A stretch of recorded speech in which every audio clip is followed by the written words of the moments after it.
Does the jingle get old? You think people are hearing "It's my point of view"? Because people do sing it to me at cons and things like that. It's probably comforting. Maybe. Or maybe it's annoying if you're like, oh my God, he made his own jingle. How cheesy. No, a lot of podcasts have jingles. Do that? Yeah. Yeah. All right. Thank you. You're listening to Inside of You with Michael Rosenbaum. Thank you for joining us. Ryan, welcome. Hi. You look handsome today. Thank you. Good beard length. Thank you. I'm going to the premiere for Stringy. Guardians tonight. Is this beard okay? Is this enough? It's not too big. No, it's not big at all. Okay, good. Is it? No. No, and I shaved my neck, so it's not real hairy in the Hendersons. No. And All it's right. It's clean. Guys, thank you for listening. If you want to support the podcast and you're enjoying it, patreon.com/inside of you, become a patron. Thank you. I will message you after. A lot of perks and fun things, different tiers. The Inside of You online store has tons of Smallville stuff, signed by me, Funko Pops, Inside of You tumblers, all that stuff. That's that. I'll be in Wales doing a con early May. Then I'll be in Virginia Beach, Tidewater, the Tidewater Con, I believe. So get out there and see me. Say hello. It'll be fun. Wales, I'll be with Kristen Crook, my good buddy Kristen Crook. Nice. Yeah. It's really nice. I haven't been to Wales. I would like to go. Yeah, it's nice. It's fun. Yeah. But I'm usually there just to sign and see all the fans, and then I fuck off. Read some big words. Yeah. English people just sound so much smarter no matter what they're saying. Like I go, yeah, I just went to the Canyon store. I'm like, what an idiot. But it's like, yeah, I just went over to the Canyon store. Yes, pop down the shop. Yeah, I popped down to the shop and I got myself, Went out a pint. bottle of water. Yeah, you know what I mean. Water. Water. If you're English, I'm sorry. Thank you for listening. Taran Killam is on the show. If you don't know him, listen. This guy, he's so funny. He's so easy to talk to. Some guests come on. I'm like, I wish I was this guy's friend. I want him to call me a friend. I want to hang out with him. He's just a great guy and has a lot of cool stories and a lot of things to say. So I think you're going to really enjoy this. And that's what I like about this podcast. Sometimes you're listening to folks you don't know. You might not know him, but I think you're going to like him a hell of a lot after. Didn't you like him? I liked him. He was great. I know you liked him. I was looking forward to this one. I mean, I found out about him on SNL, as a lot of people did. And he's just a great performer. He's Great just a funny man. Funny guy. Did King George in Hamilton too? Isn't that crazy? Yeah. He can sing. Yeah. That boy can sing. Thanks for listening. The handles are at Inside of You Podcast on Instagram and Facebook, and Twitter is at Inside of You. Wait, no. I fucked that up? At Inside of You Pod on Twitter, at Inside of You Podcast on Instagram and Facebook. Thank you. There we go. Thank you, Ryan. Done. What would I do? Write a review if you like the podcast. Truly helps the podcast. And let's just get into it, man. We don't talk too much. Maybe a few minutes at the start, but you probably fast forwarded. Let's get inside of Taran Killam. It's my point of view. You're listening to Inside of You with Michael Rosenbaum.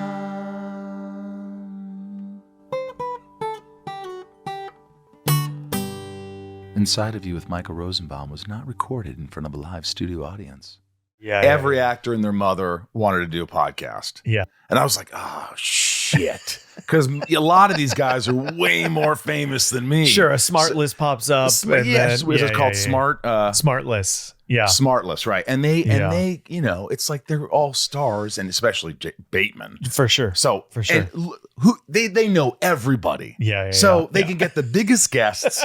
And it's just like, but it's slowly but surely I got some traction, and then I got it's loyal fans, loyal listeners from the beginning, and then it builds, and it's like, all right, now it's really worth doing. Yeah. But I can't believe I'm doing it 3 years. I've interviewed like over 220 people. Incredible. It's crazy, man. Yeah. Now you're making me kind of feel weird. I hope good. I hope only proud. I'm proud. It's just a direction I never thought I'd go in. I was doing a show, and I was the lead in it, and I was, and then all of a sudden I was like, I don't know if I want to do that anymore. Yeah.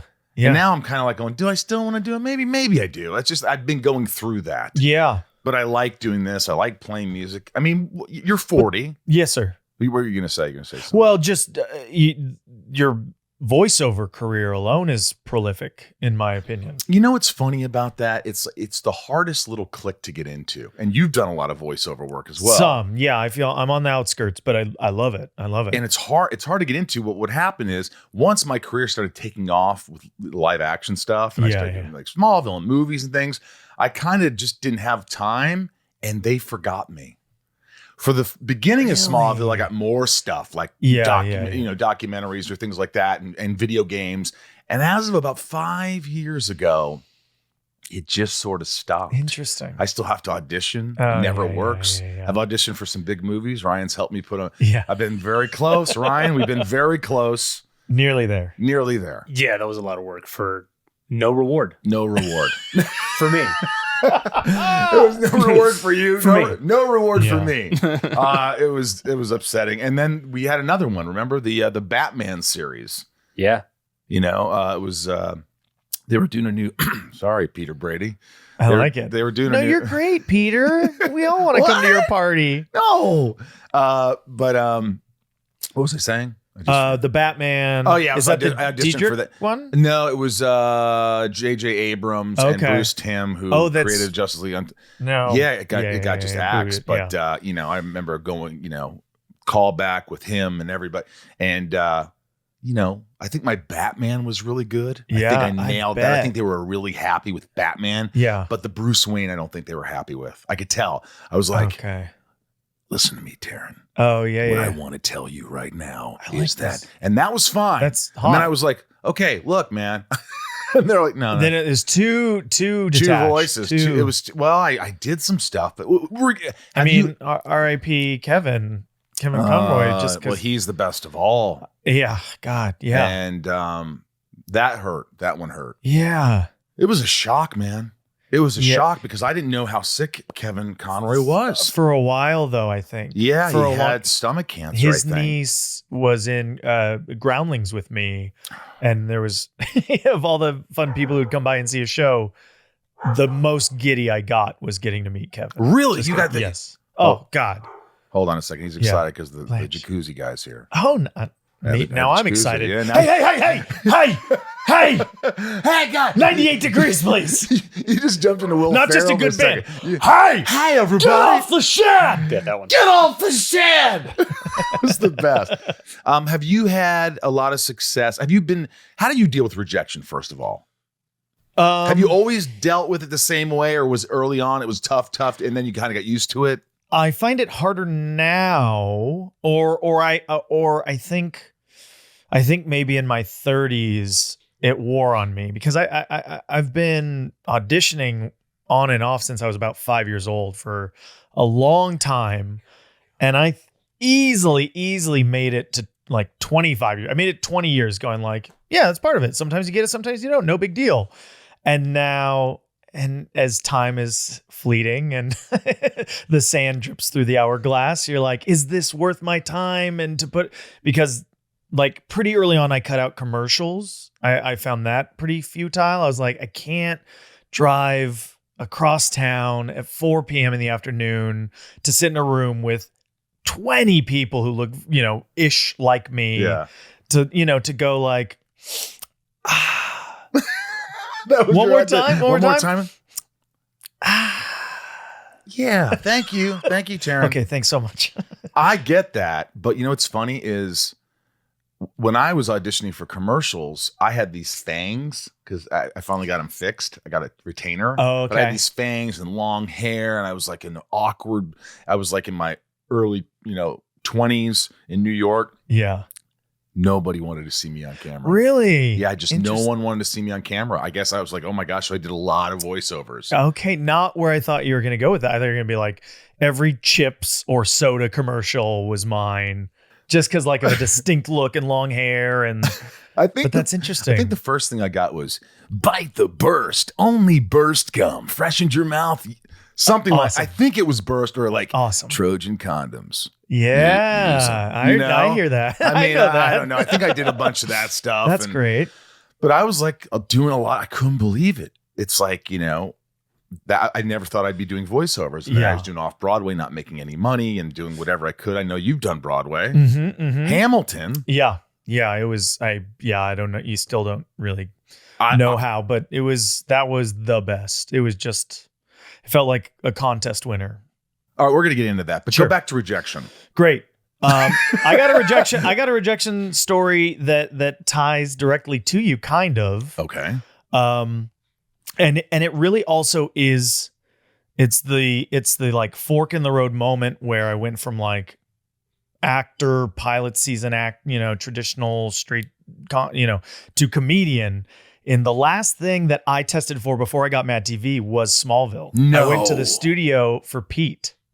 Are you serious? Yeah. Because I was also rep by Tolan Robbins for management. Wow. So like they were heavily involved in that, obviously, and went there, and then they changed the casting dynamic for those roles. Yeah. But yeah, so like that was That's crazy. Small world. We could have been working together. Yeah. We could have had 7 years together. I know. Actually, Pete left, I think, after 2 or 3 years. Okay. They let him go. Had enough. Yeah. Well, I think that the character, I didn't think they were going anywhere with the character. Sure, you can only go like, oh my God, Clark, what if somebody finds out? So many times. Yeah, that's kind we make fun, but we don't, because with Sam Jones, who played Pete, was great, and we love him. But there's an episode in season 1, because we're doing a rewatch show, Tom and I. Yeah. And we watch him and we critique him, but there's a scene where he sees a dead body fall out of a closet. Yeah. He's like, and his response for some reason was, damn, who's that? And I was like, what? Damn, who's that?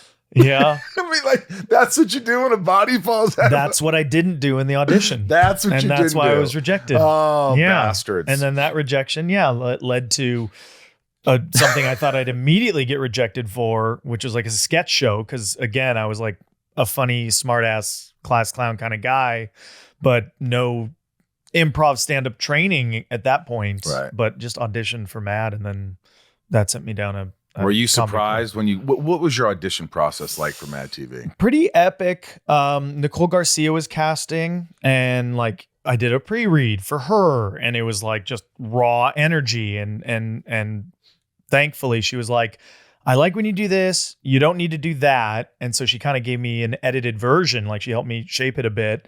Came in for producers, that worked. Came in for a producer workshop where a bunch of people were there, and they like did chemistry stuff, put people together and mix and match. Were you improvising too? Not really. No, No. that wasn't part of it. They gave you a script from a sketch that they had done to see. They just basically wanted to see your characters, your impressions. And then they gave you a script to see how you could act, basically, I think, like, Right. Can you be the straight person in a sketch, and can you, are you good in front of camera kind of thing? Was And how this do the you first season, or when did you come on? No, season seven was my first. And you worked and with, only. You worked season. with Bobby Lee, of course. Got hired with Bobby. Yeah. He got hired season 7. Yes. Was he a nervous wreck? He was great. He was funny. I mean, he's one of my favorite people. Yeah. Always been on the podcast 3 or 4 times. Yeah, he and I, like that chemistry. That's where I first met him. And yeah, he was high end. He's like, yeah. Are you excited? Are you gonna do it? Yeah. They're gonna fire me. They're gonna fire me. No. My favorite Bobby Lee story through that, because like he and I kind of were the only 2 that tested at network together. They ended up hiring 2 other performers that year, but Bobby was the only one there with me then, and it was at Fox. And this is when the Fox TV building had arcade machines in the lobby. Do you remember this? Yeah. Like they had the alien one. So Bobby and I hung out after the test and just played video games for like 30 minutes, just because we were like, this is cool. And they were walking past you going, and these then guys are just still here? holding up the sides to their face to kind Oh of my not make eye gosh. contact. But no, I then randomly ran into Bobby a week or 2 later after I'd found out I got the job, but didn't know who else did. And he was coming out of Virgin Megastore, RIP. Oh, I miss Virgin. Me too. I mean, this would be prime. Oh, it's Yeah, right God, there in the the corner. best hang. The best. Loved hang. a good hang. Yeah. Love Virgin Megastore. And I saw him coming out. I was like, hey man, hey, I got it. Did you get it? He's like, yeah, I got it. Have you used it to get laid? Is that what he said? The Yes. first thing, of course. Yes. That and I is was like, brilliant. no. This show is sponsored by BetterHelp. When you're at your best, you can do great things. But sometimes life gets you bogged down and you may feel overwhelmed or like you're not showing up in the way you want to. Working with a therapist can help you get closer to the best version of you. Because when you feel empowered, you're more prepared to take on everything life throws at you. And who couldn't use a few better coping skills to be able to handle all of life's curveballs? Look, if you're thinking of giving therapy a try, BetterHelp is a great option. It's convenient, flexible, affordable, and entirely online. Just fill out a brief questionnaire to get matched with a licensed therapist and switch therapist anytime for no additional charge. BetterHelp can help you be the best you possible. Try it today. If you want to live a more empowered life, therapy can get you there. Visit BetterHelp.com/inside today to get 10% off your first month. That's BetterHelp, HELP.com/inside. Inside You is brought to you by Rocket Money. Ryan, Rocket Money. You want to save money? Rocket Money. Honestly, this is an easy sell. You know, I have to sell it because I do this. I want to watch a program, streaming, but I don't have Bluebee or whatever they call it, right?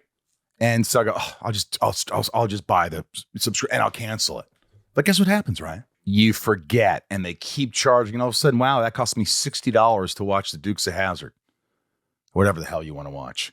It's an app that gathers up all these unwanted subscriptions and makes sure that you don't pay for them when you don't want to, and you're now aware of it.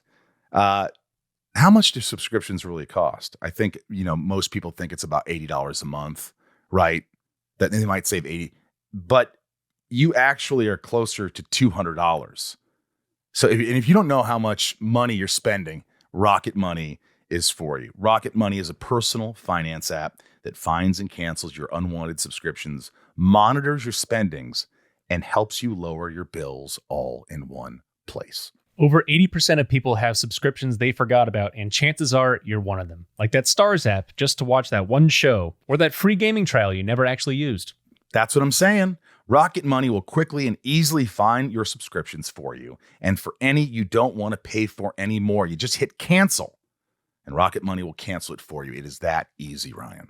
Rocket Money also helps you manage all your finances in one place and automatically categorize your expenses, so you can easily track your budget in real time and also get alerted if anything looks off. Over 3 million people have used Rocket Money, saving the average person up to $720 a year. Stop throwing your money away. Cancel unwanted subscriptions and manage your expenses the easy way by going to rocketmoney.com/inside. That's rocketmoney.com/inside. rocketmoney.com/inside. Who was Mad TV? I'll ask you this about SNL too, but the one person who made you laugh the most. I mean, let's say they're all funny, they're all great, you love them, but the one person who just cracked you up, Sasso. Yeah, Will? Always Will, and Will also, like Sasso and Mo Collins. They're all great, but Sasso and Mo, and then Sasso specifically, just because like there was the least amount of age gap between me and him and every other cast member. And it was the year that Tenacious D's album had come out. Like, I'm just a ball of nerves and like feeling undeserving, unworthy. Like, what am I doing here? I'm a fraud. And we'd hang out in his dressing room and he'd play the songs on guitar and we'd sing Jack Black would play the songs. Yeah, Jack Black did come. Did he? He performed. They performed. Tenacious D performed that year, and it's maybe the most embarrassed I've ever felt. Why? I was 19, so excited. That album was everything. They had a little stage for the music guests, and they had to put like temporary chairs. I asked the producers, "Can I sit in those chairs?" And they're like, "Taran, you're on the show. You don't." And I was like, "I want to sit front row." And they're like, "Sure." I did, like, this is embarrassing, and I haven't really ever admitted this in public before, I don't think, but they played Rock Your Socks Off. Yeah. And I thought I was being so clever and funny that during the performance, I slipped my shoes off and took off my socks so that when the song ended, I threw my socks on stage. Like they'd rocked my socks off. I think that's funny. It was okay. And Jack, of course, because he's a genius, was like, "It worked." But that's a good impression. Yeah, buddy. Hey, Galileo. And so then Mike Hitchcock, who was writing on the show at the time and was also very kind to me, I was like, "I love it." He's like, "Well, come meet them. They're great. They're nice." And I go in, Jack's sitting on the floor, like cross-legged, like signing vinyls.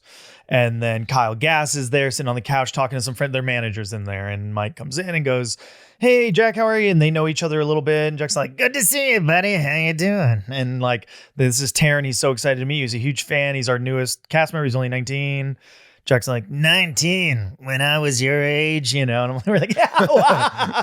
And they get to talking about things that, you know, the mutual acquaintances. And I kind of sit down on this little couch and Mike and they hear talking. And then Dave Grohl walks in. Oh boy. Yeah. Yeah. And I'm like, oh, shh. And Dave had played drums on their album. So he was playing drums for them at the show.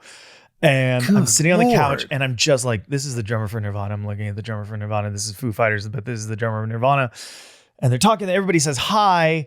And I'm just like so starstruck. And in that time, I think Hitchcock had said goodbye and left the room. And so I'm still there without kind of my host guardian.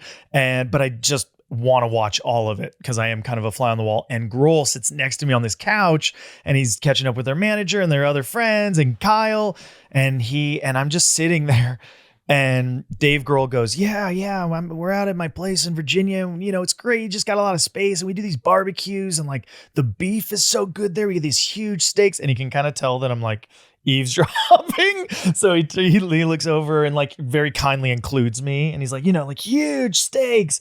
And I was like, oh, wouldn't know, wasn't invited. Already hating myself. And he's like, oh man, well maybe next time. You said that? I said, I promise you, I am not exaggerating any of this. You're trying to fit in. We do that. You're desperate human. to be approved, of course. and acknowledged. And he already did too. And I just was not cool enough to be like, oh, that's nice, you man. You know, I'm like, he goes, oh, well, maybe next time. I go, oh, thanks, but not allowed in the state of Virginia. And he goes, really? Why is that? And I said, oh, well, I'm not legally allowed to say, let's just say it has something to do with sodomy and cows. Like just the most base, dumb, moronic, trying to be funny, grotesque, like 19-year-old bro, dumb. Thinking they're going to love you after this. No, no. I'm in the moment. I'm going like, shut up, shut up, shut up, shut up, shut up, stop, shut up. And at that horrible, whatever lame thing, he's like, all right, man. And his body kind of shifts, you know? And like, now I'm stuck on the couch. Now I'm even more frozen for some reason. You think then I would like run out of there crying, but I'm even more frozen. Michael McDonald walks in. God, stop it. Michael McDonald, not What a Fool Believes, but Michael McDonald from Mad TV. Oh, like Stewart. I was thinking, I know. He came from somewhere back in a long ago. Hey there, Dave. How was the barbecue? Said a fool. I was fucking cow, so I wasn't able to go. Like, wasn't Michael McDonald made the same invited. joke. Yeah. No, Mike McDonald was on the show. Who I think they'd sent in to recruit Jack to maybe be in a sketch as well as perform music. And he's like, hi, Jack. Hey, great to see you. So happy to have you. So excited. Wondering if you, and as he's talking, he makes eye contact with me and he pauses and he goes, what's Taran doing here? Like that. And the room goes silent and everybody looks over at me and Jack goes, yeah, you can kind of tell he's not with the band.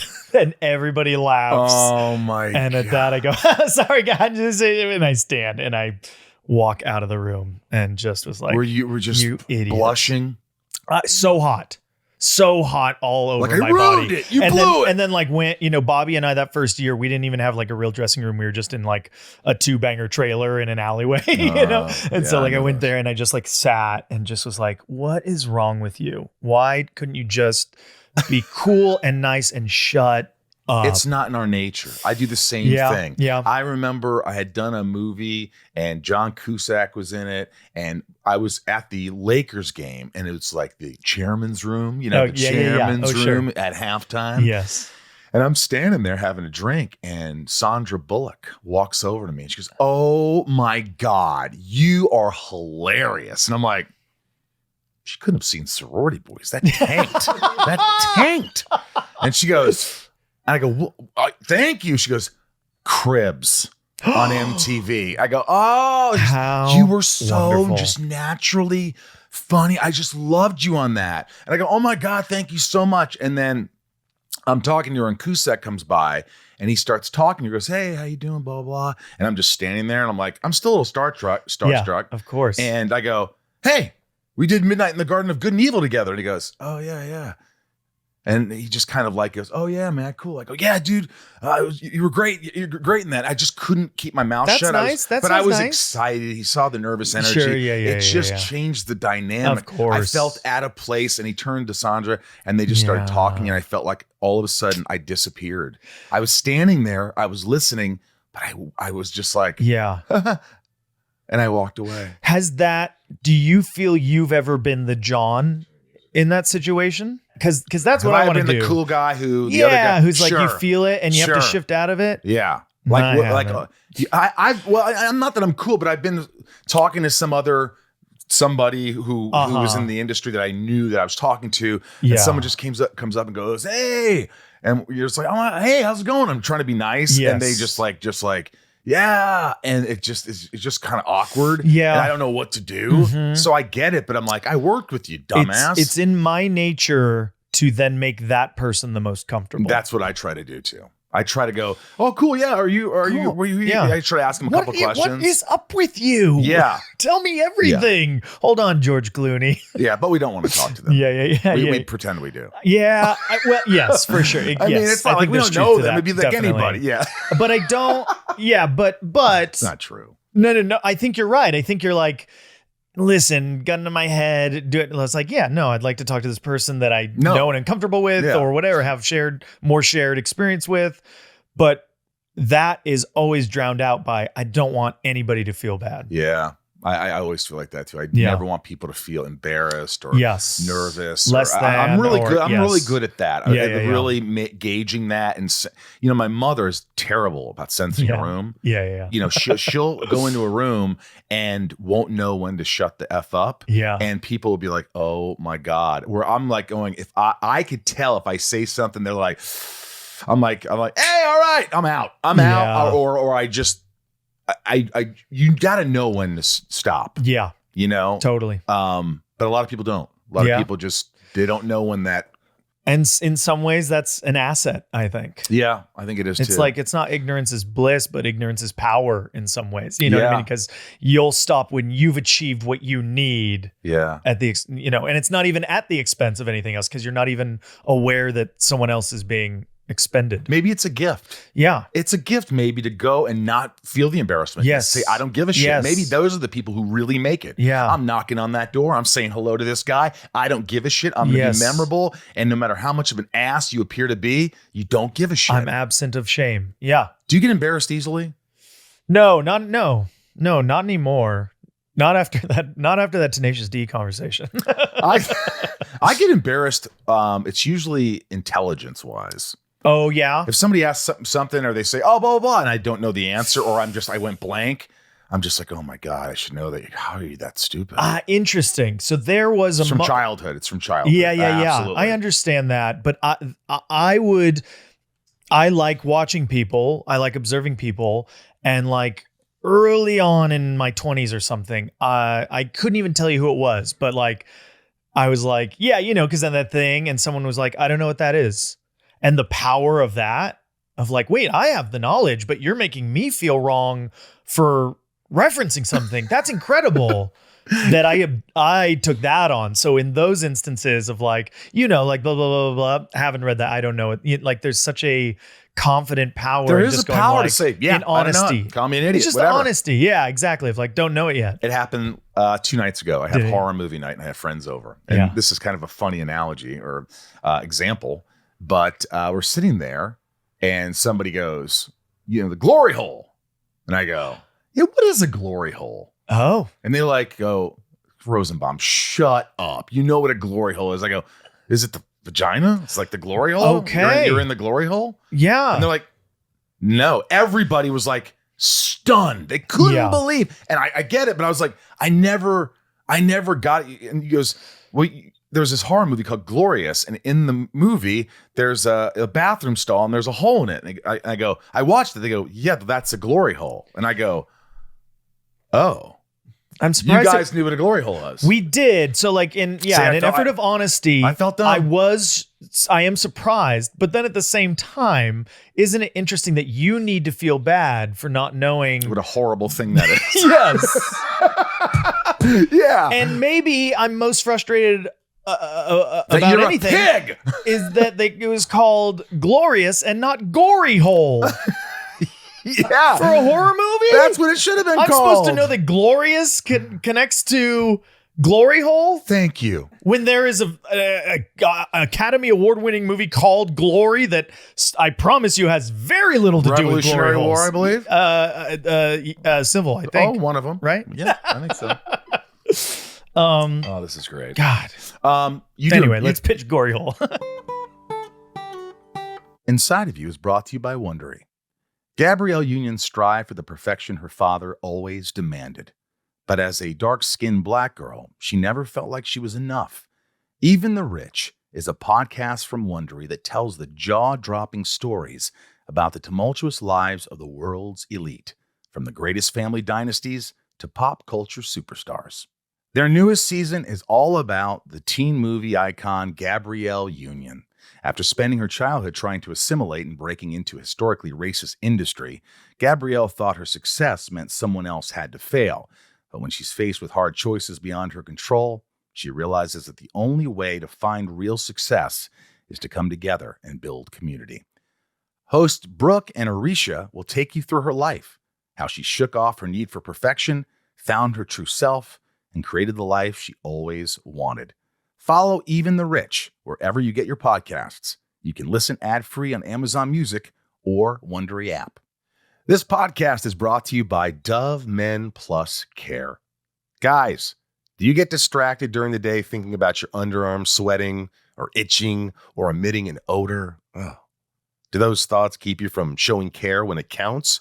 New and improved Dove Men Plus Care Antiperspirant with 72-hour sweat and odor protection and 1/4 moisturizing cream helps you forget about your underarms so you can be present for the moments that matter.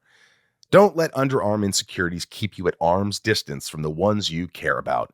Buy new and improved Dove Men Plus Care Antiperspirant wherever personal care products are sold. This message is sponsored by Discover. Did you know you could reduce the number of unwanted calls and emails with online privacy protection? The latest innovation from Discover. Discover will help regularly remove your personal info, like your name and address, from 10 popular people search websites that could sell your data. And they'll do it for free.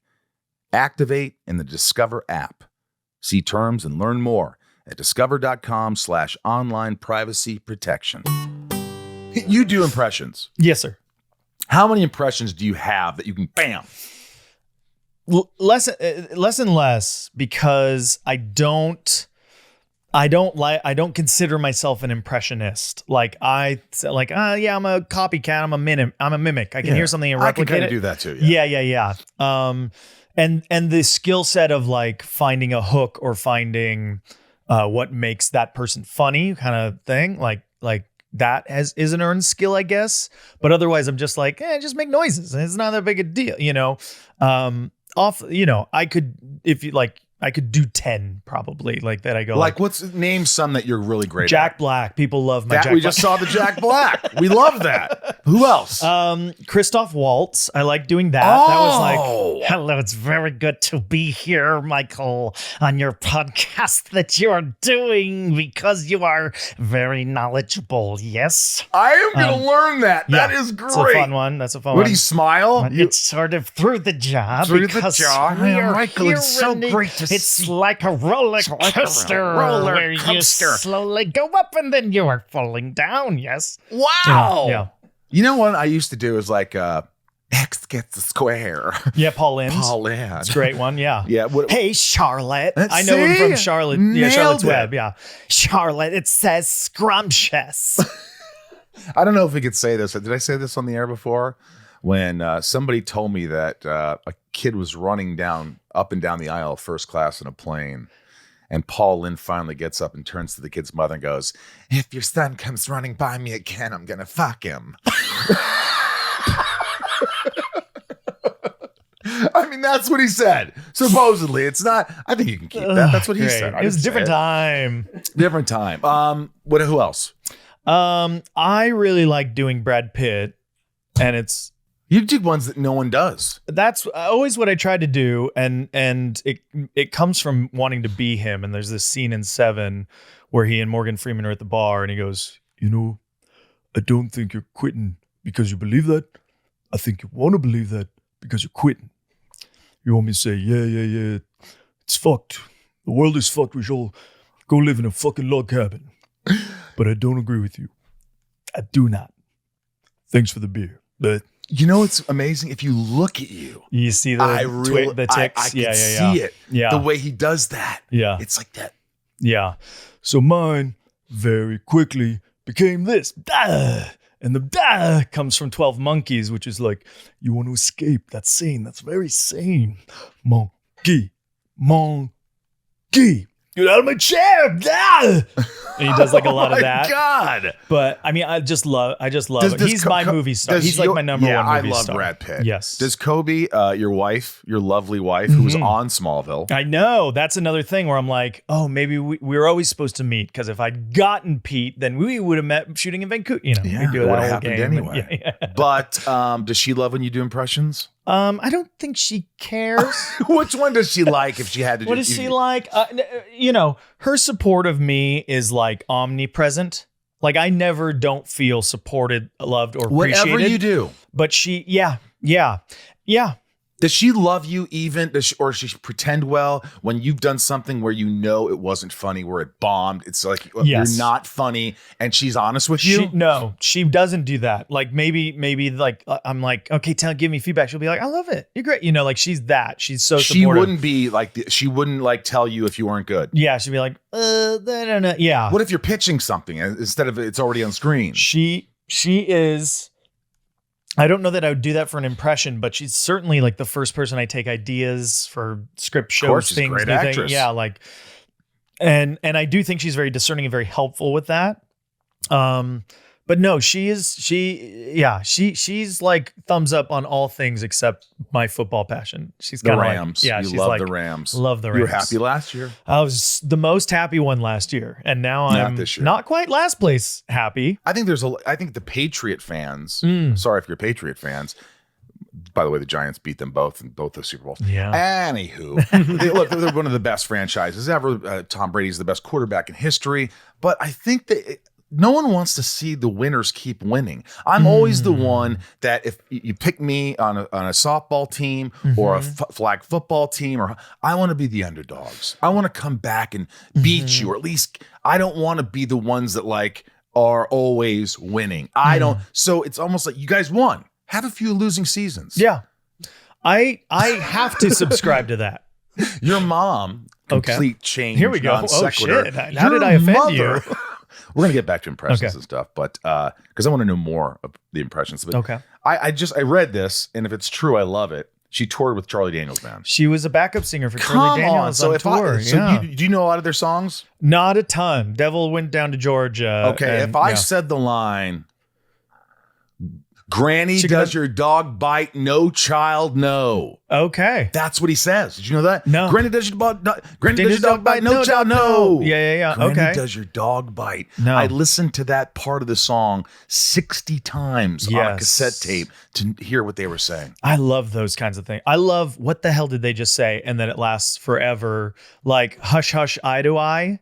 Like, hush, she would do, shy, shy, hush, hush, eye to eye. It could be anything. I didn't know that, but this is the biggest one, and I only discovered it in the last couple of years, like maybe during the pandemic. Love Actually. I don't know if you're a fan. I find I love it. I love the Love movie. The movie. Okay, what song? Not a song. A line of dialogue. Emma Thompson confronting Alan Rickman, and she goes, "What would you do if you were in my situation?" And he goes, "What situation is that?" And she goes, "What if you found out that your husband had purchased a gold necklace and on come Christmas given it to somebody else?" And she like calls him out, and then he would always go, "Oh, so like that." Like you can't hear what he's saying really, and he's saying, "I'm so in the wrong. I'm so in the wrong. I'm so in the wrong." And she's like, I've been an absolute fool. Yes, you made the life I live foolishness too. Yeah, I mean, she's amazing. That's an emotional I'm moment. so in the wrong. It's always one that was always really hard to hear. That's amazing. Was your mom, were your parents very supportive? Were they always there? I know your dad had ambitions to be an actor, but so that's how it started. still They were does. like, did they kind of put you in the limelight right away? My mom was, I think, my father always supportive, but it really was my mom who was like, I'm going to take you 3 little kids to a commercial agent just because you're precocious and cute. And I think it could be. And my younger 2 siblings like immediately were like, nope. But I was like, yeah, sure. I'll sell you a milkshake. And she was like, fine, you guys don't have to do it. Yeah. If you would have said no, she would have been done. Oh, and did frequently too. Like Wow. auditioned for like a year in town when I was really young, and I was like, this is boring, and we stopped. And then we moved to Big Bear, and then a movie shot up there, and they needed extras. And so like, and my older sister was working for the casting agent, so she's like, do you want to be in the movie? I was like, yeah. What movie? It's called A Pig's Tale A Pig's Tale. with a young Andrew Keegan. Oh, wow. Do you know Andrew Leeds by chance? He's I a groundling now. don't. He was on what was the Infinite Playlist? Oh, I know who that is. Yeah. Mira yeah. and Mora. Nora's Infinite Playlist. Mira? Is that the one? That's the new I show, the don't musical know. show, right? Yeah, That's the one? Zoe's. Zoe's. Thank you. Zoe's. But there's Nick and Nora write a playlist. No, That that's was a Nick and Mira porn. make a porno. But there's another I playlist. think you're right. Oh shoot. Nick Anyway, and Nora's Anyway. playlist. Zach and Mary make a porno. there you go. Yes. But yeah, so like, and I was a camper and then got an agent back and was like, yeah, it's fun. Let's go. And got some small jobs and got into the union and then was like, I just want to go to high school. Yeah. Acted It's in a high weird thing. school, went to UCLA, did Yeah. all the things. So you were you were taking singing classes and dance and Yeah. all that stuff? Yeah. You're a good dancer. With choreography, I can learn choreography well. Quickly? Yes. Could you do, not that you will, but could you Dancing with the Stars and pretty much kill it? Ooh. And would you do it? I think I could do well. I don't think I'd do it. No. Yeah. Why not? I like being known for making something, not being me. I agree with you.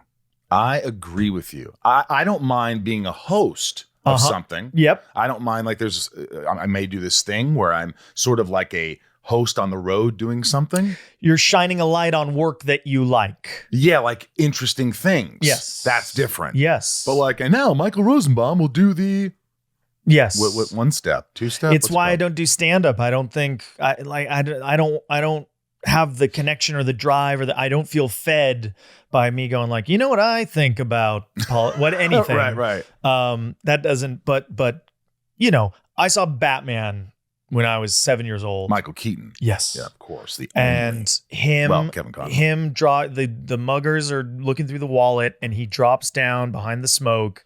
And I was like, magic is real.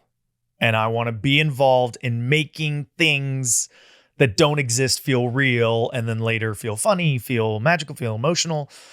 So I like that. So, Right. but I loathe to ever assume anybody knows who I am, cares who I am, or have any entitlement about. You want to play status. characters. I love to act. I love to perform. I love to tell stories. I love to make people laugh, but not like by just cracking jokes as Taran. I like. You don't like sketches while and you're stories out and with cover. people to start you don't like tell jokes to people? I do. I like laughing with friends. Yeah, telling I don't jokes. like occupying a conversation. Oh, that kind of makes sense. Yeah. Yeah, you don't care to be the center I of want to attention share in either. something. I don't want to. I don't have that. And obviously, like, I grapple with the hypocrisy of like, yeah, you don't want any attention, Taran, Right, in your 20 years of professional television and film performing. But yeah, there is. I don't know. I have my own weird definition of like, there's a skill set that I have honed and worked on and have opinions on and have tricks on and feel things that work and don't work, and voice, speech, movement, character, physicality, set design, props, hair, makeup, all the magic of that. These are real trades to me. I feel like you can argue for those. Being a celebrity there's no attractiveness for me. I understand the appeal of it, and there are celebrities that I love, right? But for me, that's not a want I have for myself. Did you want to be famous? Yes, because I'm glad you said that. Go ahead, but why? I want the professional opportunity that comes from that. The good I work. don't need the free tickets or restaurant reservations or people on the street, but I do want director I respect and love thinking of me because of the work he's seen and going like, he's going to be, God, I wish I could work with him. But why not have both? Why not? Because I don't think you can have one without the other. I think I love character work. I love jumping into a character. I love diving deep and all that stuff. I trained and I did all that. But I don't, when somebody comes up and says, oh yeah, dude, hey, I love your work. Now, I know that's not exactly right. But when you said the free tickets, I take advantage of that. If somebody wants to give me free passes to Disney World with my friends and family, yes, a $20,000 free trip, I'm in. Yeah. If somebody wants to fly me to Europe for free to to come to a restaurant and say hello to a few, I'm in. I'm a whore like that.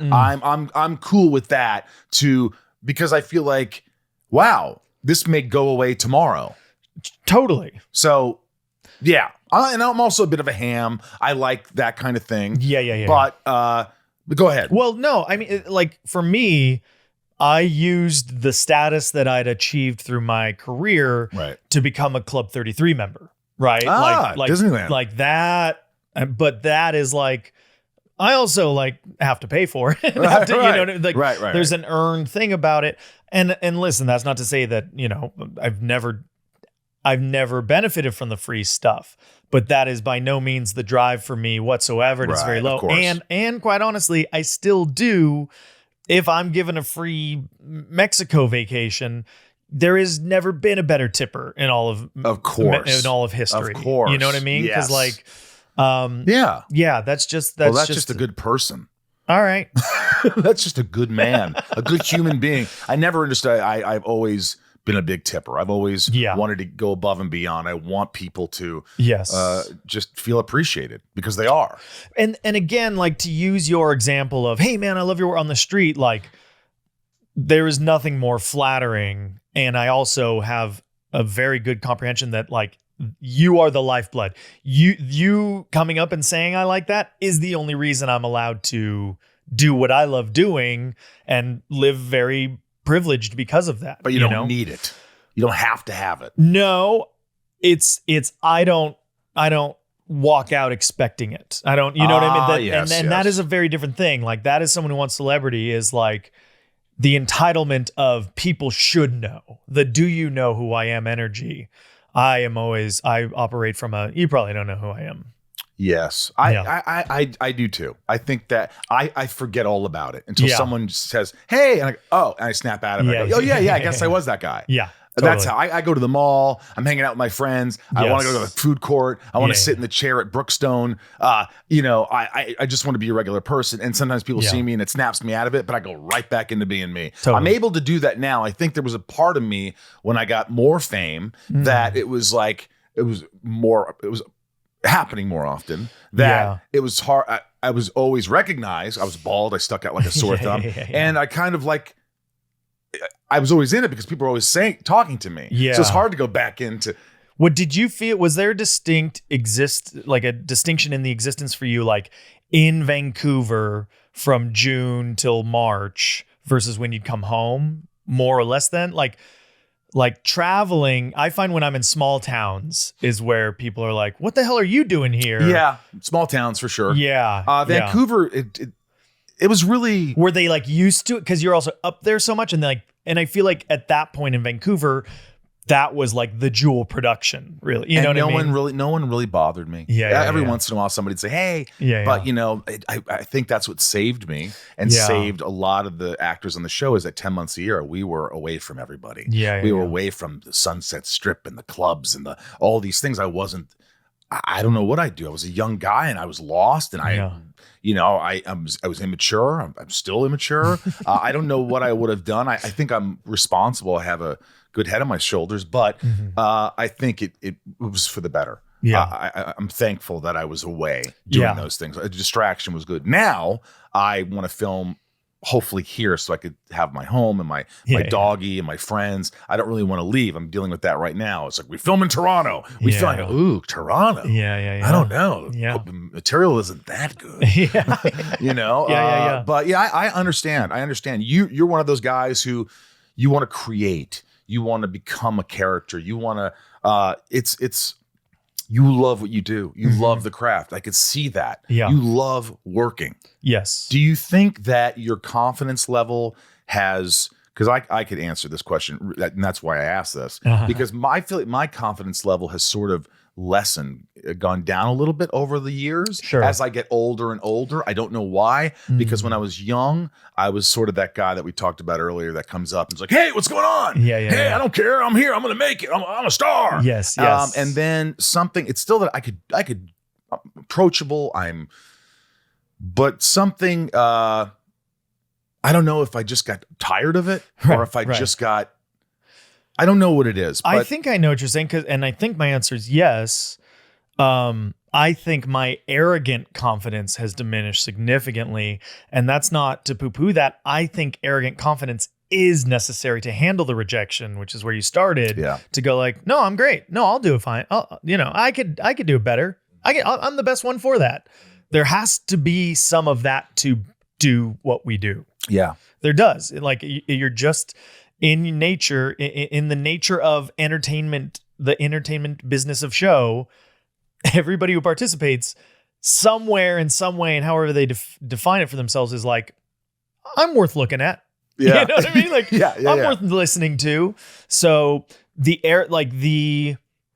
similarly, like certainly through my 20s into my early 30s, the idea of like, I know how to do it best. Yep. That has gone away. Of now it's, I know how to do it how I like. Might not be the right way. Might not be the most popular way. But where I have gained is just sort of like the earned confidence of repetition, right? Of just like, I've put in the reps, I've put in the time, I know what it takes to do that, and it allows me to kind of like not get too upset about rejection, but also to maybe not put myself out there where I would before. Yeah, which I think there's a downside to that. Because I'm certain that many jobs I went out for in my early career, I was like Mad TV is a great example. Like, I'm not going to get this. I don't deserve, and it worked. Or you meet the casting director who goes, I love you, not this thing, but the next thing I bring you in, that happened a lot for me. And now I'm just like, I have to drive where? Yeah, isn't that something? Yeah. I wrote this down while you were talking. I was listening. Yes. But sometimes I will forget things. I drew you. Don't. I drew a picture of you, and I want to share it with the audience. No, it is. It's the difference between rejection, accepting rejection, being good at rejection, and being good at failure. And that came up because I thought no one. I'm not going to say no one, but I am really great at when someone says no. I mean, it hurts a little bit. Like if a girl doesn't want to go out with me a second time, I'm like, we had a great date. I need to know why. What happened? I don't get crazy. I just kind of feel bad. I'm like, that kind of sucks. It happened. Not that long ago. But I could deal with rejection. When someone says, I don't get a call back or I don't get the part, I let it go. I forget about it. Yeah. My mother doesn't. That's why I don't tell her anything. Like, what happened to Private Ryan? It was 30 years ago. It's over. But here's the difference. Failure hurts a little more. Because when I do something and I put my heart into it and I feel like I've done the best I could and I think I'm pretty good and I think everybody's good and then it airs and then it gets canceled after a couple of seasons. I think it's not that it just feels like, that was on me. That was on me. So maybe they don't want to see me as much. I wish sometimes for you to let that go. I wish for you to not have that. You dealt with failure. You had a show recently. So much. Single parents, 2 seasons. And then gone. Yeah. Yeah. People, an audience didn't connect, and it could be a million things. It could be a million things, and it could be me. But the friendships, the income, the stability, the structure, the shooting in town, like you said, the doing a job with people I really liked, like across the board, and it feeling like reasonable hours. Like there's so much, thank goodness for those 2 years. And you also learn, like, what about that scenario would I want to recreate? What would I not want to? And how do I, use that to make choices moving forward? I mean, I do hear what you're saying, and if I'm being completely honest, probably have felt similarly at times, but I'm at a place now, like with my children, where I'm encouraging failure as much as possible, right? Because the idea to do it right away, or the idea to be good at it right away, or I'm not into it.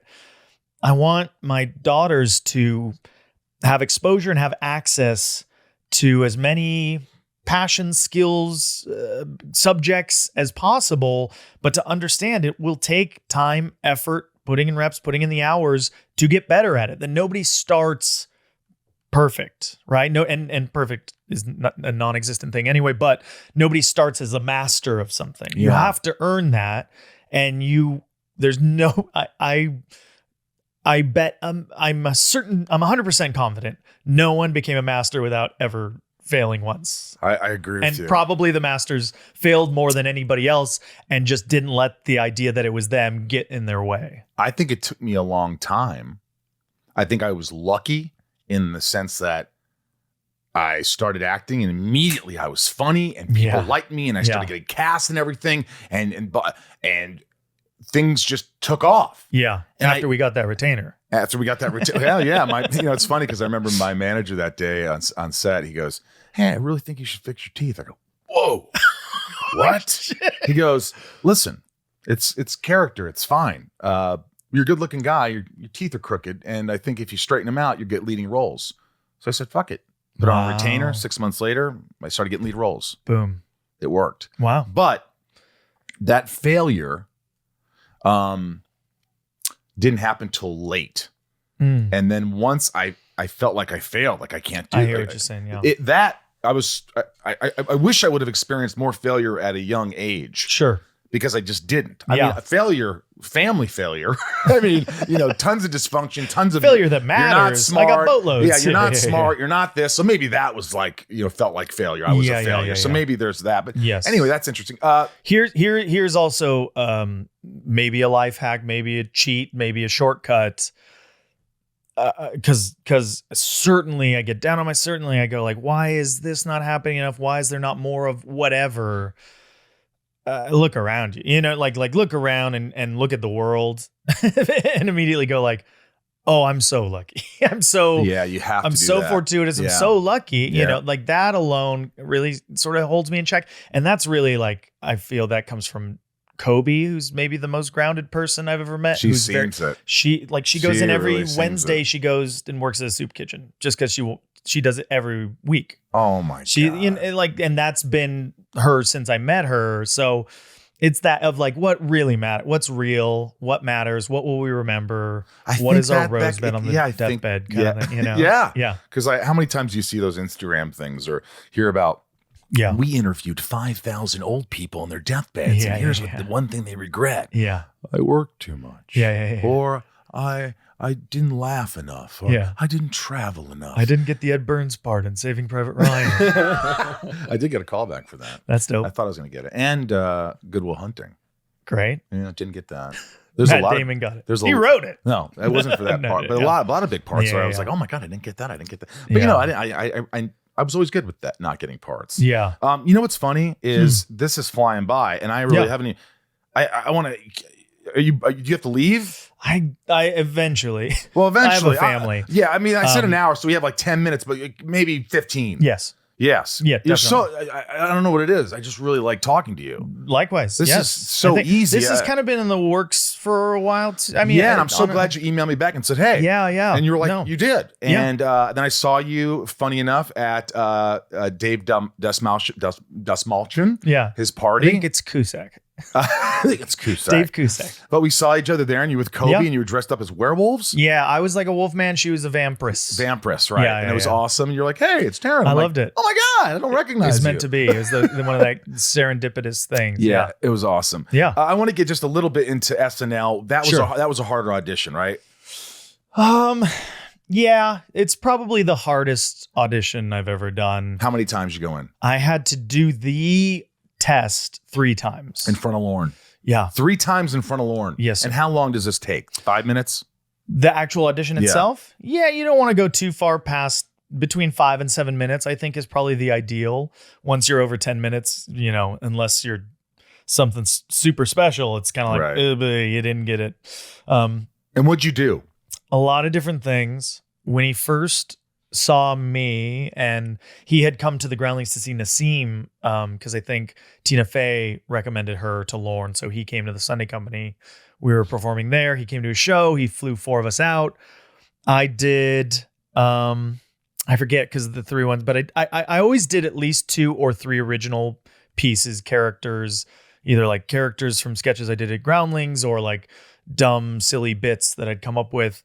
And then I always tried to do more impressions just to show variety and show relevancy. What impressions did you do that the third time? The third time, God, the third time was interesting.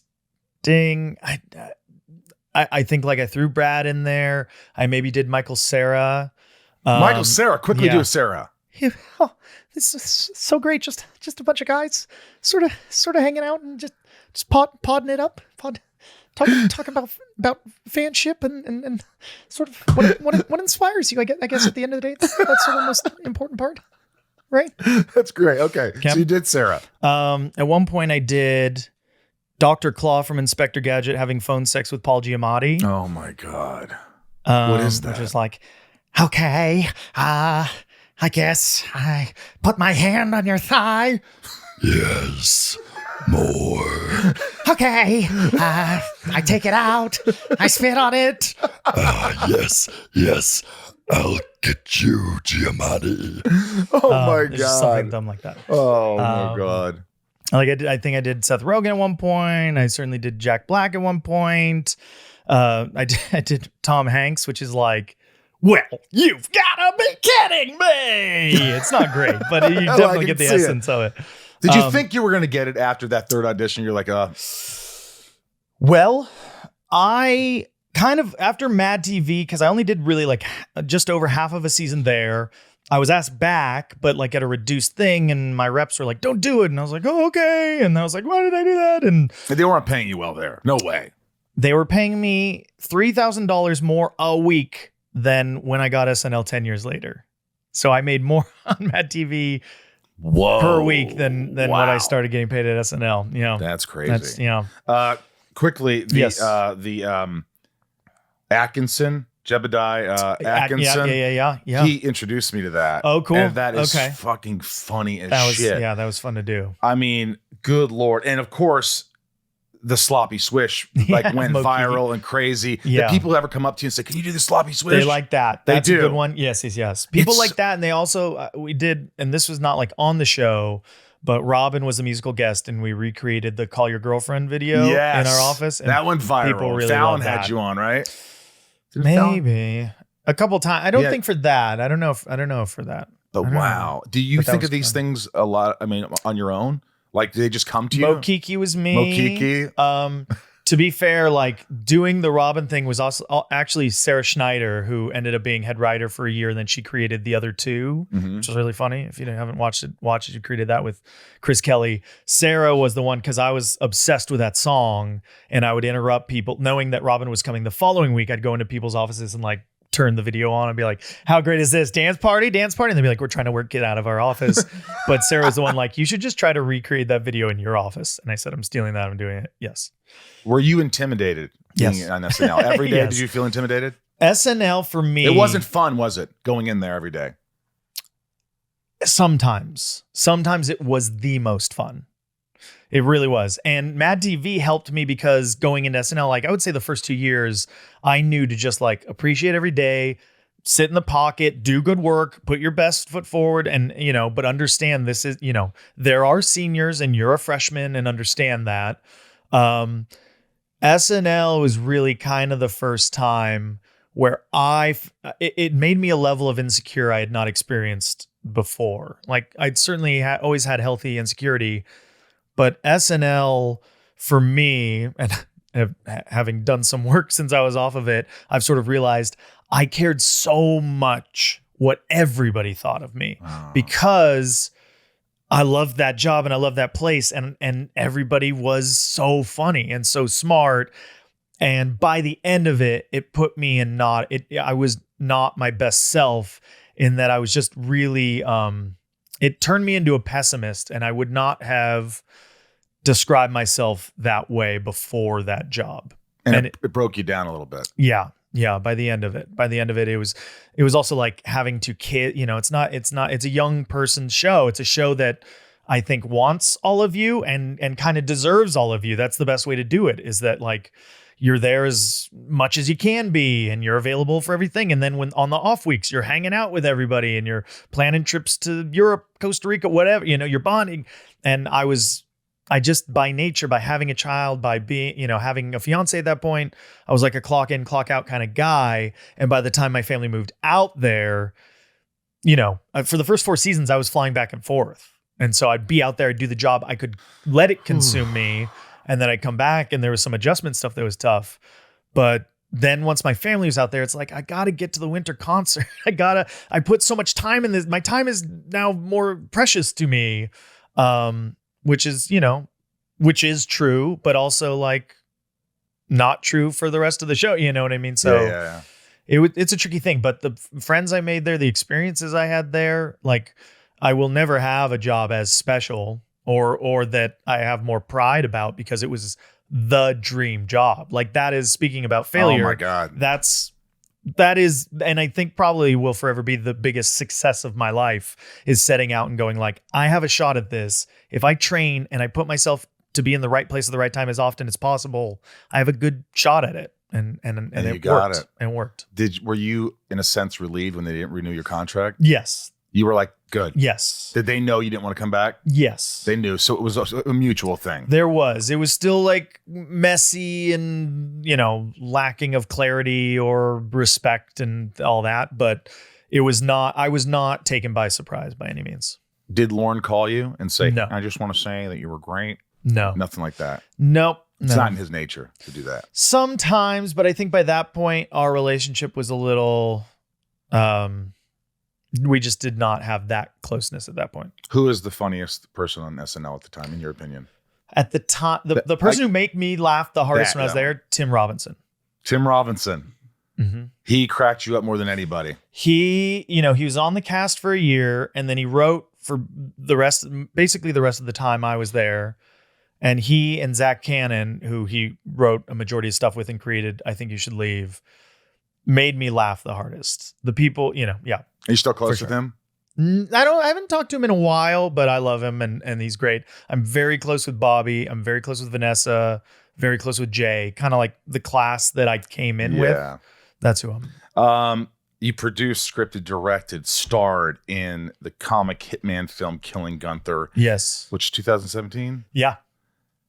I directed a movie where I starred, wrote, all that, directed, and I honestly thought I was going to die. Yeah. I was so exhausted. How did you get through that? Do you remember being so tired that like you couldn't finish it, or you were fine? I mean, I didn't find that as much, like the stamina I had for it, because I think like to get it made, I kind of had to be its biggest cheerleader, and I had to be like, this is gonna be great. It's going great. I love it. This is awesome. We'll do that. It's just that sort of like willpower, like, yes, I can do this. But speaking to failure, like that's certainly like, I see that as a failure, but a very noble one and a very informative one. Like what I learned in that experience and that process, as well as like how much fun I had making it. And it actually was very fun for me. You hired your friends. You hired Cobie, your wife. Yeah. I mean, that's what it... And shot in Vancouver, her hometown. And loved unbelievable. It and got to work with Arnold Schwarzenegger, who like, I stand by that. Like if you watch the film from when he enters to the end, like I go like, no, this is really funny. I'm very proud of this. That's all that matters. Yeah. The same thing with mine. I mean, it just Yeah. was like, it was one of those raunchy comedies, Sandler-esque comedy made for very little money, like $800,000. Yeah. I'm so proud of it. It's exactly what I wanted to make. I shot Yes. 100 pages in 8 days. I'm proud of myself. Incredible. I really am. And that's how you should be. And you got Arnold Schwarzenegger to be in your movie. Yeah. By the way, was he a nice guy? Yes. He was always cool. The most professional. He was never Fun. short with you like, enough takes. No, and never that way with any of the crew. And you could feel, back to our conversation of like the person who walks up like, hi, and the jitters and the nervousness. Everybody could not wait for him to be on set. And he was so generous. And so he's also such a pro. He's such a star that he kind of knows how to naturally go like, oh, yeah, okay. Yeah, I'll do Good it. to I'll see do you. it. All right, good. Well, but also like, I love that. Yeah, it's a good one. The Predator, if it bleeds. Okay, I'll see you around. I'll see you. Goodbye. You know, like, and do that. Yeah. And he's told you we're done, but you feel great about it. Yes. You know? He was in True Lies, of course, and my friend Tom Arnold was with him, and he showed up late to set. He showed up very late to set. He came in and he's sitting in the car with Tom Arnold, I believe, and James Cameron comes up to him and goes, you fucked the whole day. You being fucking late. You're fucking me. You're fucking me. And he walked away, and Arnold goes, dude, what the fuck? Why didn't you beat the shit out of him? You let him talk to you like that? He goes, he was right. And that was it. Wow. He was right. Wow. It was Yeah. unbelievable. Yeah. I love that he was really good to you. He was helped on you along, 'cause time. if he was an asshole, that would have made it torture, That right? way- exactly. We did a lot of like all our prep, and there was a lot of that. Our most focused prep went into his arrival and his week Right. with us, Get it and like down. get him in, you get it. But he showed up with alts, his own like ideas for things. He was the best. Did he get paid a lot? Yes. A lot of money. Yes. Probably half For- the budget. for what we half were- the budget. Less than half, but but enough but money. more than. Okay. When you met Cobie on Uh-huh. How I Met Your Mother, you were doing how many episodes? I met her before that. Before that. I met her. I had shot a pilot about a month before she shot that pilot. Right. And my co-lead was a Canadian actor friend of hers, Paul Campbell. And she came to the taping of our show, and I was feeling very confident about its chances.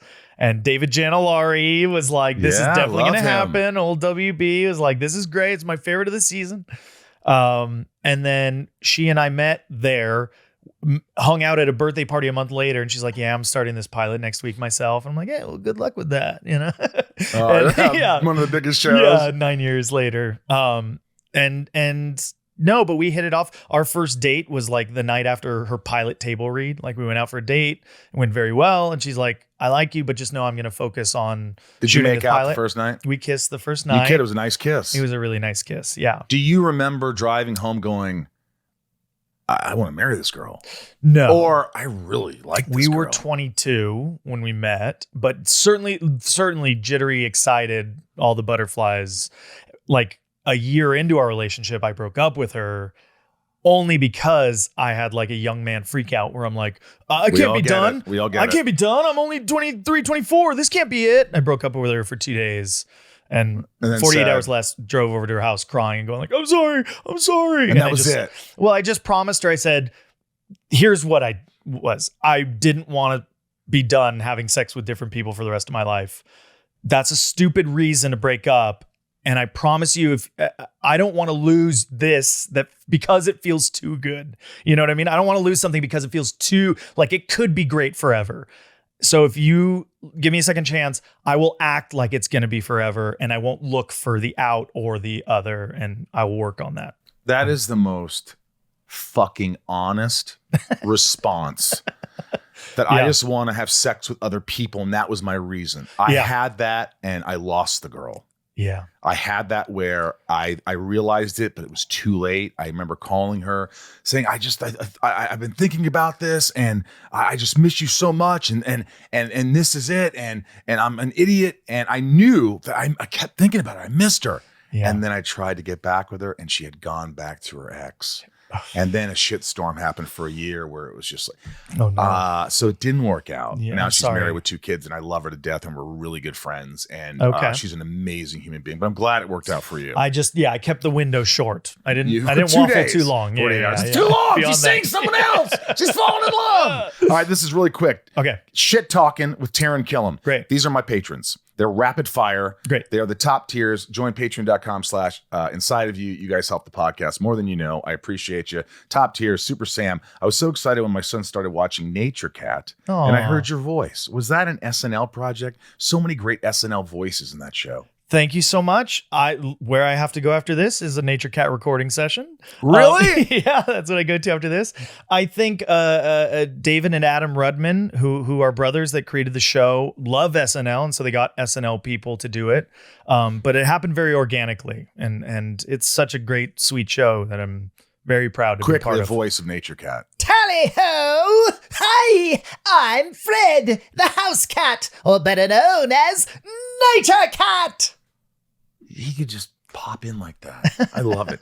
Leanne, what did you enjoy most about being on SNL? You've sort of said, and Mad TV. Similar to both, I loved the access to the musical performances, which, like, watching from home wasn't ever necessarily my favorite thing, but if you can watch Prince from 15 feet away with like nobody else around you, I highly recommend it. Michelle K, what's it like being born on April Fool's Day?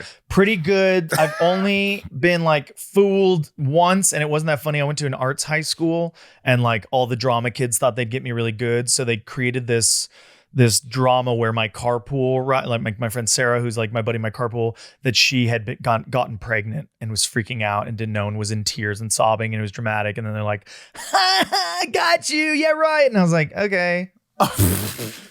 Raj, tell me about a skit idea you pitched at SNL you thought was so funny but never made it to rehearsal or air. I really love Chatting Late with Murray Head. Murray Head sings the song One Night in Bangkok. One Night in Bangkok. Yep. And so this was a talk show where Murray Head was the Johnny Carson, and it turned out that that's not him singing. That's just how he always talks. So he'd be like, "Hello, my guest is Mike Rosenbaum, and I'm going to say it's very nice to be here. I love your house, and all the paraphernalia is enjoyable to look at. We're chatting late with Murray Head, so sit back. Michael, you played Lex Luthor. Had to shave your head. That was a big pain in the butt. Why did you do it? Did you use electric razors, or was it always with Gillette Slick? We're chatting late with..." I get my kicks above the waistline. Sunshine. Dude, I to me, absolutely fucking brilliant. To a lot of people, probably like, I don't get it. Yep. And I thought, Certainly. I think it's brilliant. We did it at It's so Dress. obscure, but I love it. Thank you. We did it at Dress, and the cue card guys were like, "That's the best thing you've ever done." I know. So I was like, that's all I The need. smart people liked Yeah, it. yeah, yeah. Dev Nixon, Taran, any particular souvenir from your Scrubs time? Ooh, no, not from Scrubs, unfortunately, which is shameful, because Bill Lawrence created the show that led to me meeting Cobie, and I love Bill, and now I just want to be on Ted Lasso. Who doesn't? Last but not least, Hamilton. Okay. How long did you do Hamilton? 3 months. 3 months. Why Yeah. 3 months? 3 months, was supposed to do it 6. We were moving from New York to LA at the end of summer, so I was going to do it from January through the end of summer. And then Cobie got a play on Broadway, which was the best, and what she'd been trying to achieve since we'd moved there 3 years earlier. And she got to do a Noel Coward play with Kevin Kline, and it was like, I was like, you have to do this.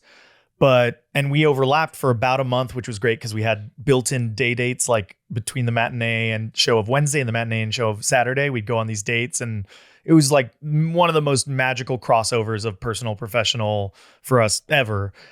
But our 2 children had no mom or dad for 6 nights of the week to tuck them in at night, and so I was like, I'll duck out. So you and told wait for them, him. you gave them notice. I got Yeah. it. And Yeah. they hired someone else and you helped them out. Yeah. They brought back in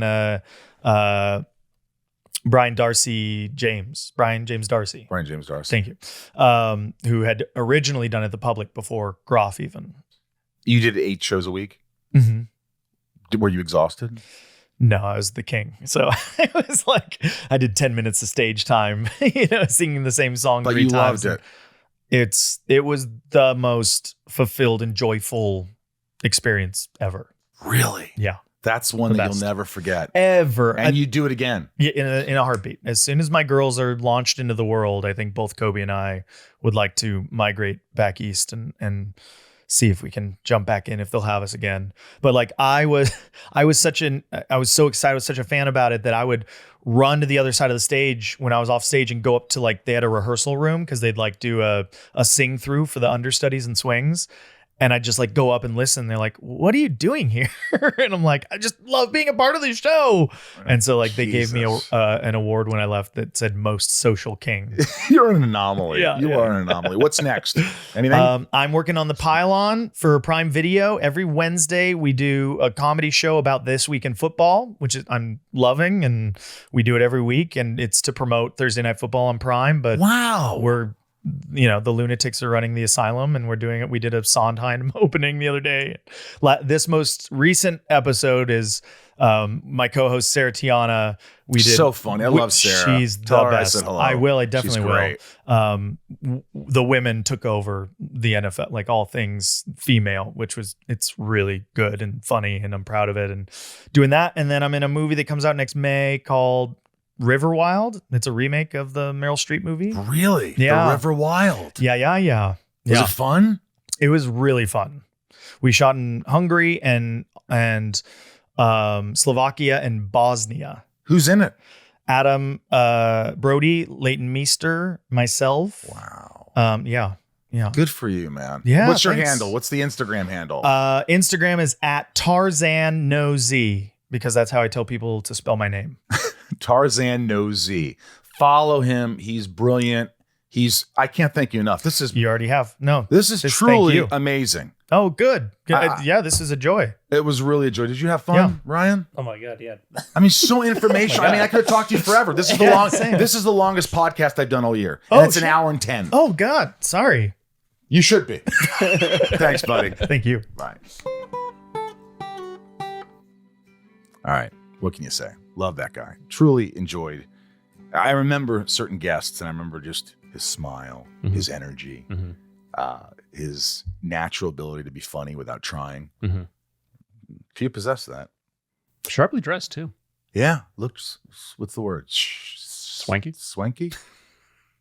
Really nice, Taran. You look really healthy. Thanks for listening to the podcast. And again, we couldn't do this without the top tier patrons who make the show possible. If you want to support the show, go to patreon.com/inside of you. And also visit the Inside of You online store for awesome merch, Smallville and Inside of You merch. And early May, I'll be in Wales, and then Tidewater, Virginia Beach. And then a lot of more cons coming up throughout the year. But I'm also on the Cameo. Check me out. I don't really promote Cameo, but I'm on it. I get requests. I get good ones too. I believe it. Yeah, I get good ones. Here are the shout outs. Top tier patrons. Love you. And there are a lot of benefits to being a member. You get boxes from me, personalized notes from me, YouTube lives with me, with other patrons, Zooms. You get your name shouted out. I hope that people are enjoying it. A lot of patrons, the top tiers especially, have stuck around for a long, long time. So I hope I'm doing something right. Here we go. Shout outs to these special people. Nancy D, Leah S, Little Lisa. Let me see if I could do radio voice. Nancy D, Leah S, Little Lisa, Yukiko, Jill E, Brian H, Nico P, Robert B, Jason W, Sophie M, Raj C, Joshua D. I just auditioned for Rick and Morty. Yeah. That'd be cool to get. That'd be I fun. can't tell you who I auditioned for. Oh. Joshua D, Jennifer N, Stacy L, Jamal F, Janelle B, Mike E, L Don Supremo, 99 more, Santiago M. Tom Lally will get a free chicken dinner from Grandy's over on Green River Road if you could tell me this next song. Grandy's was a restaurant. In Indiana. Yeah. I got that. Chad W, Leanne P, Janine R, Maya P, Maddie S, Belinda N, Dave H, Sheila G, Brad D, Ray. H. Correct. Tabitha. T. Tom. N. Liliana. A. Talia. I don't remember. M. Correct. Oh. Betsy. D. Chad. D. L. W. Angel M, Rhiannon C, Corey K, Deb Nixon, Michelle A, Jeremy C, Brandy D, Joey M, Blank, and Leah.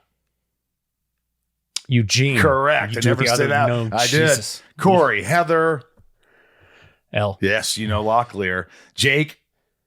B. Megan T, Angela F, Mel S, Orlando C, Caroline R, Christine S, Eric H, Shane R, Andrew M, Tim L, Karina N, Amanda R, Jen B, Kevin E, Stephanie K, Jor-L, Jam and J, Leanne J, Luna R, Cindy E, Mike F, Stone.